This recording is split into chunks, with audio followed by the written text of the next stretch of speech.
முன்னொரு காலத்தில் மிருகண்டர் என்ற ஒரு ரிஷியும் அவரது மனைவி மருதவதியும் வாழ்ந்து வந்தனர். அவர்களுக்கு வெகு நாட்களாகவே குழந்தை இல்லை. மிருகண்டர் சிவபெருமானை நோக்கி ஒரு கடுந்தவம் மேற்கொண்டார். அவரின் கடுந்தவத்தினை மெச்சிய சிவபெருமான் மிருகண்டரின் முன் தோன்றினார்.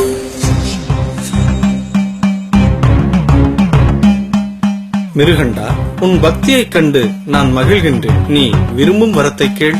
இறைவா, குழந்தை செல்வமில்லாத எனக்கு ஒரு மகன் பிறக்க அருள் புரிய வேண்டும். நல்லவனாக, அறிவுச் சுடராக, 16 ஆண்டுகள் மட்டுமே வாழக்கூடிய மகனா, தீயவனாக, மந்த புத்தியுள்ள, நீண்ட காலம் வாழும் மகனா, யார் தேவை? இறைவா, வாழ்நாள் குறுகியதாக இருப்பினும் அறிவார்ந்த ஒரு குழந்தையே எங்களுக்கு போதும்.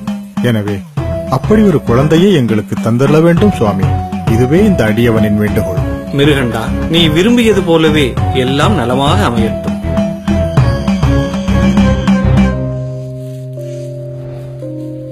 சில காலம் கழித்து கருவுற்ற மருதபதி ஒரு மகனை ஈன்றெடுத்தாள். மகிழ்ச்சியடைந்த பெற்றோர்கள் அவனுக்கு மார்கண்டேயன் என்று பெயர் சூட்டினர்.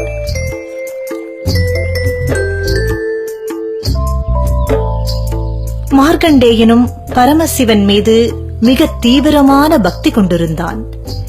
அவனை அனைவரும் விரும்பினர். அவனது ஆசிரியர்களாலும் அவன் மிகவும் நேசிக்கப்பட்டான்.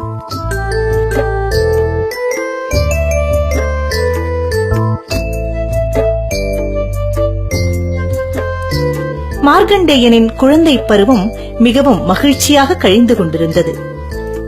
அவன் அனைத்து உயிர்களிடத்தும் அன்பு செலுத்துபவனாக இருந்தான்.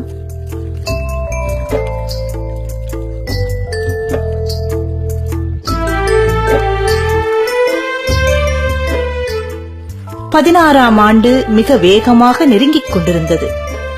மிருகண்டருக்கும் அவர் மனைவிக்கும் தாங்கள் மிகவும் நேசிக்கும் மகனை இழக்க வேண்டிய நிலை வருமோ என்று பயந்து கொண்டிருந்தனர். பெற்றோரின் வாடிய முகத்தை கவனித்த தந்தையே, நீங்கள் ஏன் மிகவும் சோகமாக இருக்கிறீர்கள்? மகனே, சிவபெருமானின் வரத்தின்படி நீ 16 ஆண்டுகள் மட்டுமே உயிர் வாழ முடியும். அதன்படி 16ஆம் அகவை உன்னை நெருங்கிக் கொண்டிருக்கிறது. அதை நினைத்துத்தான் நாங்கள் இருவரும் மிகவும் கவலைப்பட்டுக் கொண்டிருக்கிறோம் மகனே. தந்தையே, நீங்கள் எனக்கு வேதங்கள், புராணங்கள் மற்றும் சாஸ்திரங்கள் அனைத்தும் கற்பித்திருக்கிறீர்கள். ஆண்டவன் எப்போதும் உள்ளபூர்வமாய் வேண்டுபவர்களின் குரலை கேட்பார் என்றும் எனக்கு கற்றுக் கொடுத்து இருக்கிறீர்கள். 16 ஆண்டுகள் மட்டுமே வாழ வேண்டும் என்று ஆணையிட்டது சிவபெருமான் தானே. என் வாழ்நாளை நீட்டிக்குமாறு அவரிடம் பிரார்த்திக்கப் போகிறேன். என் உண்மையான பிரார்த்தனைக்கு நிச்சயமாக அவர் பதிலளிப்பார். பெற்றோர்கள் முழு மனதுடன் அவனை ஆசீர்வதித்து தவம் செய்ய அனுப்பினர். மார்கண்டேயன் அடர்ந்த காடுகள் வழியாக நடந்து சென்று ஆற்றங்கரையை அடைந்தான்.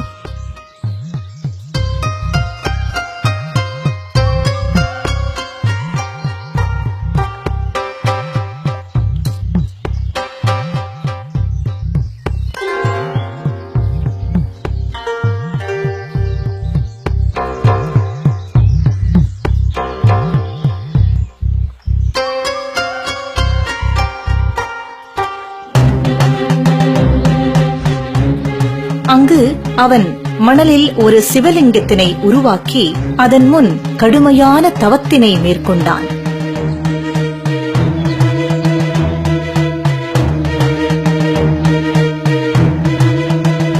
விரைவில் ஆழ்ந்த தியானத்தில் மூழ்கினான்.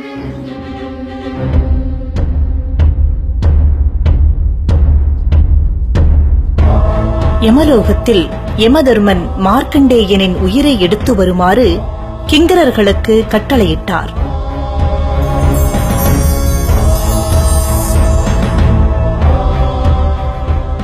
மார்க்கண்டேயனின் இடத்திற்கு வந்த கிங்கரர்கள் அவன் சிவலிங்கத்தின் முன் தியானத்தில் இருப்பதை பார்த்தார்கள். மார்க்கண்டேயனின் தவத்தின் பலனாக அவனை சுற்றி ஒரு ஒளிப்படலம் படர்ந்திருந்தது.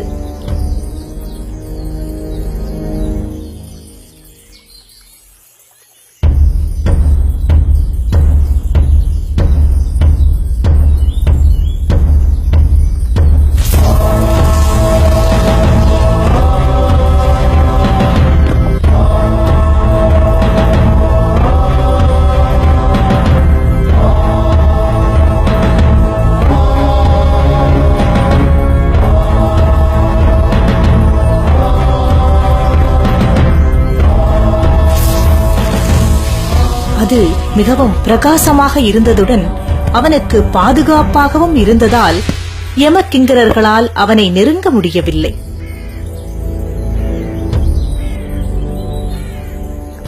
ஏன் அவனை நம்மால் நெருங்க முடியவில்லை? நாம் வெறுங்கையோடு சென்றால் யம தர்மராஜா நிச்சயம் நம்மை தண்டிப்பார். என்ன செய்யலாம்? அவனை பார்த்தால் சாதாரண பையனாக தெரியவில்லை. அந்த சிவலிங்கம் தான் அவனை காப்பாற்றுகிறது என நினைக்கிறேன். வா, நம் தலைவனிடம் போய் சொல்வோம். முதல் முறையாக தோல்வியை எதிர்கொண்ட ஊழியர்கள் வெறுங்கைகளுடன் தங்கள் தலைவனிடம் திரும்பினார்கள். அரசே, அவனை எங்களால் அணுக முடியவில்லை. பிரகாசமான ஒரு ஒளி அவனை காத்துக் கொண்டிருக்கிறது. எங்களது தோல்விக்கு மிகவும் வருந்துகிறோம். முட்டாள்களே, ஒரு சிறுவனின் உயிரை எடுத்து வர முடியவில்லையா? வெட்கமாக இல்லை? சரி, இதை நானே பார்த்துக் கொள்ளுகிறேன். என் கண் முன்னே நிற்காதீர்கள்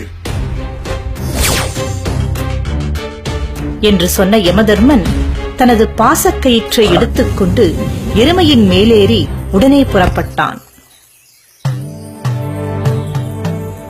மார்க்கண்டேயனின் இடத்திற்கு வந்த யமன் இந்த சிறுவன் தூய்மையானவன், நல்வாழ்வு வாழ்ந்தவன் என்பதை உணர்ந்தான்.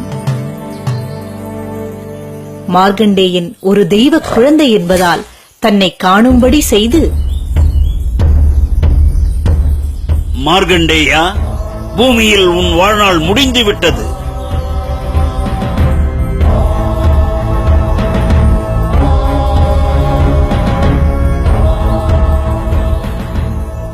நான் உங்களுடன் வரமாட்டேன். என் இறைவன் என்னை பாதுகாப்பார்.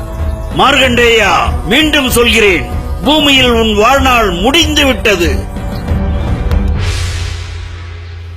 பயந்து போன மார்க்கண்டேயன் சிவலிங்கத்தை இறுக்கமாக கட்டி அணைத்துக் கொண்டான். வேறு வழியில்லை என்பதை உணர்ந்த யமன் தன் பாசக்கயிறை மார்க்கண்டேயனின் கழுத்தை குறிவைத்து வீசினான். ஆனால் அந்த கயிறு மார்க்கண்டேயனின் கழுத்தோடு சிவலிங்கத்தையும் சேர்த்து சுற்றிக் கொண்டது.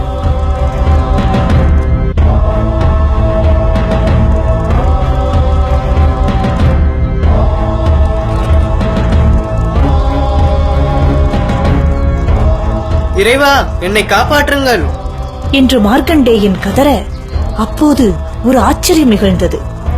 கண்களை மூடியிருந்த மார்க்கண்டேயன் சிவலிங்கம் அசைவதை உணர்ந்து தன் கண்களை திறந்தான். அப்போது முக்கண்ணனான பரமசிவன் மாபெரும் உருவத்தோடு கோபாவேசம் பொங்கத் தோன்றினார்.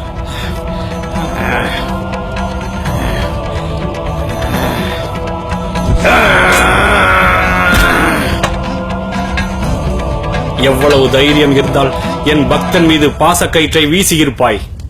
ஐயனே, அவன் நேரம் முடிந்து விட்டது. அதனால்தான் இந்த மார்க்கண்டேயன் இனி எப்போதும் வாழ்ந்து கொண்டிருப்பான் என்று சொன்ன சிவபெருமானின் முகத்தில் விவரிக்க முடியாத கோபம் கொப்பளித்தது. சிவன் தனது திரிசூலத்தை எடுத்தார். அதை பார்த்து யமன் பயப்பட,